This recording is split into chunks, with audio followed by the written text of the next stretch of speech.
Hi అండి. అయోధ్య వచ్చిన ప్రతి ఒక్కరు మొదట దర్శించుకోవాల్సిన ఆలయం హనుమాన్ గర్హి ఆలయం అండి. మనం ఫస్టు ఈ ఆలయానికొచ్చిన తర్వాత బాలరామయ్య ఆలయానికైతే వెళ్ళాలి. ఈ ఆలయం బయట మనకి చాలా స్వీట్ షాప్స్ ఉంటాయండి. నార్త్‌లో మనం ఏ టెంపుల్‌కి వెళ్ళినా సరే, ఆలయం లోపలికి నైవేద్యంగా స్వీట్స్, పువ్వులు మాత్రమే తీసుకువెళ్తారు. మన సైడు టెంపుల్‌కి వెళ్తున్నాము అంటే కొబ్బరికాయ, అరటిపళ్ళు తీసుకువెళ్తాం కదండీ! ఇక్కడ కొబ్బరికాయలు, అరటిపళ్ళు అస్సలు మనకు కనిపించవు. ఓన్లీ స్వీట్ షాప్స్ ఉంటాయి. స్వీట్స్ తీసుకొని లోపలికి వెళ్ళాలి.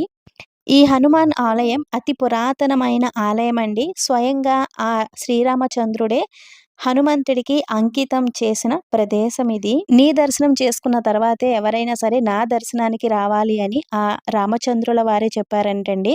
అందుకని అయోధ్య వచ్చిన ప్రతి ఒక్కరు మొదట ఈ హనుమాన్ గడి ఆలయాన్ని సందర్శించుకుని అయోధ్య రామ మందిరానికైతే వెళ్తూ ఉంటారు. అయోధ్య వచ్చిన ప్రతి ఒక్కరూ ఈ హనుమాన్ ఆలయాన్ని దర్శించుకునే వెళ్ళాలండి. దర్శించకుండా వెళ్తే గనక అయోధ్య యాత్ర సంపూర్ణమవ్వదు.